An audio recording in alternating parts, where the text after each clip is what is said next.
HSC পরীক্ষার অর্ধেকের মতো প্রায় হয়ে গিয়েছিল। তারপর তো এই ছাত্র আন্দোলন, গণ অভ্যুত্থান অনেক মাস চলে গেছে।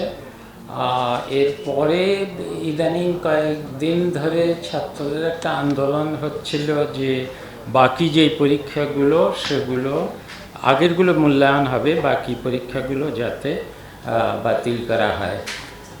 এই আন্দোলনটা আস্তে আস্তে বিস্তৃত হয়েছে ঢাকার বাইরেও, এবং একটা গতকাল একটা অনভিপ্রেত পরিস্থিতি আমি বলবো।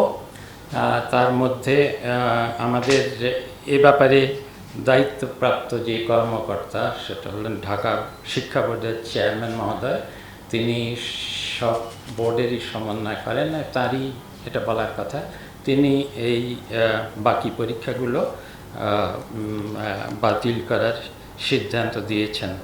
আমি নিজে মনে করি যে এই বিষয়ে আরও অনেক চিন্তাভাবনার অবকাশ ছিল, এবং সেটা হলে অনেক ভালো হতো। শিক্ষার্থীদের, আন্দোলনকারী শিক্ষার্থী যারা, তাদের দাবি ছিল, তাদের যুক্তি ছিল যে তারা মানসিকভাবে বিপর্যস্ত। এত বড় একটা গণ অভ্যুত্থান, ছাত্র আন্দোলনের পরে আবার ক্লাসরুমে এখনই ফিরে গিয়ে পরীক্ষায় অবতীর্ণ হওয়ার তাদের একটা মানসিক চাপ, এটা তারা বলেছে। কিন্তু সমস্যাটা এই যে তারা তো কয়েক হাজার হবে, আর এই এইচএসসি পরীক্ষা দিচ্ছে 12-13 লাখ সারা দেশে। এখন তাদের মতামত যে এই সব শিক্ষার্থীদের মতামত, তা তো যাচাই করার কোনো সুযোগ নেই। কিন্তু যেটা আমি পরে বিবেচনা করেছি সেটা হলো যে যেই পরিস্থিতি দেখা দিয়েছে, এখনও তো সারা দেশে আমরা শান্তি শৃঙ্খলার পরিবেশ ফিরিয়ে আনতে পারিনি। সেটা বিশেষ করে গতকাল যেভাবে প্রশাসনের সর্বোচ্চ স্থানে যেভাবে আন্দোলন হয়েছে সেক্রেটারিয়েটের ভিতরে, সেটা তো খুবই দুঃখজনক, এবং আগে কখনো সেটা হয়নি।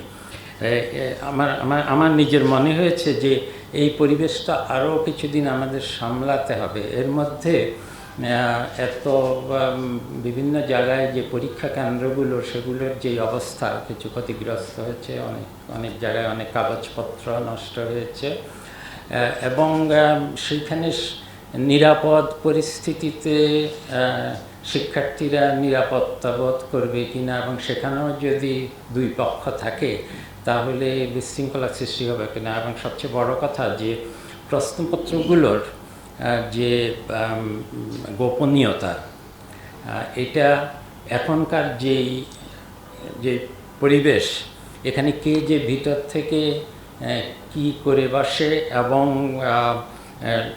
কোনো একটা চক্রান্ত যে কোনো পরীক্ষাকে প্রশ্নবিদ্ধ করার যথেষ্ট সুযোগ এখানে অনেকের আছে ভিতরে, আমরা তো জানি না এরা কারা। এইসব নিয়ে আমি এখনও বলবো যে এর পক্ষে বিপক্ষে যুক্তি রয়ে গেছে। আমি নিজে চেয়েছিলাম আরও বিচার বিবেচনা করে সময় নিতে, কিন্তু আপনারা জানেন যে ঘটনাগুলো ঘটেছে সেটা অনভিপ্রেত ঘটনা। তবে একটা রক্ষা কবচ আমার মনে হয়েছে, সেটা হলো আমরা যখন ছাত্র ছিলাম, আমি তখন এই ব্যবস্থা ছিল, এখন সব কলেজে নাই কিন্তু ভালো ভালো কলেজে আছে। সেটা হলো এই পরীক্ষার্থীরা তো পুরো শিক্ষা বছর পরীক্ষা দিয়েছে, তাদের টেস্ট দিয়েছে, প্রি টেস্ট দিয়েছে। আমি সব কলেজ কর্তৃপক্ষের কাছে আবেদন করব যে তারা যেন এই শিক্ষার্থীদের সকল বিষয়ে পূর্ণাঙ্গ মূল্যায়নপত্র, যেখানে তাদের যে পরীক্ষাগুলো দিয়েছে সেই মূল্যায়নপত্রটা তাদেরকে দেওয়া হয়। এখন বোধহয় সব কলেজে দেওয়া হয় না, কিন্তু আমি বলবো যে ছাত্ররা নিজেদের স্বার্থেই সেটা যদি চায় তাহলে যে কোনো শিক্ষা প্রতিষ্ঠান অধ্যক্ষ সেটা দিতে বাধ্য। এমনও দেখা গেছে যে যারা বিদেশে, আমাদের শিক্ষার্থীরা উচ্চ মাধ্যমিক করেই বিদেশে চলে যায়, সেখানে কিন্তু আমাদের যে এই এসএসসি এইচএসসি এগুলোর ফলাফলের থেকেও আমার নিজের অভিজ্ঞতা, আমি জানি আমার ছেলেমেয়েদের অভিজ্ঞতা থেকে, যে তারা সবচেয়ে বেশি মূল্য দেয় ওই স্কুলের মূল্যায়নপত্রের।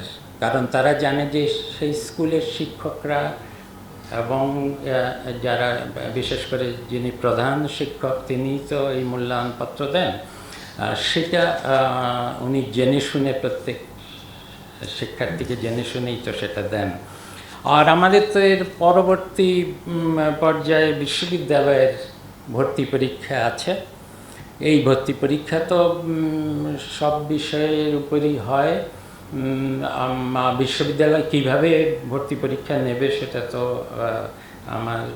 আমাদের আওতায় নেই, কিন্তু হয়তো যদি সেই ভর্তি পরীক্ষাকে, এই যে পরীক্ষাগুলো হয়নি সেটার জন্য তারা যদি আরও বেশি যাচাই বাছাই করতে চান, সেই সুযোগ তো রয়ে গেছেই। কাজেই দুটো রক্ষা কবচ আমি মনে করছি।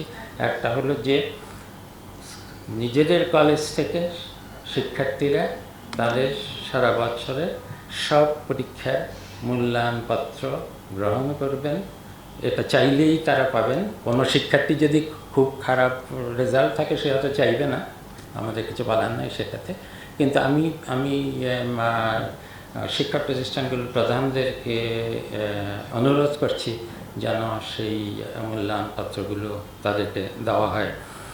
আর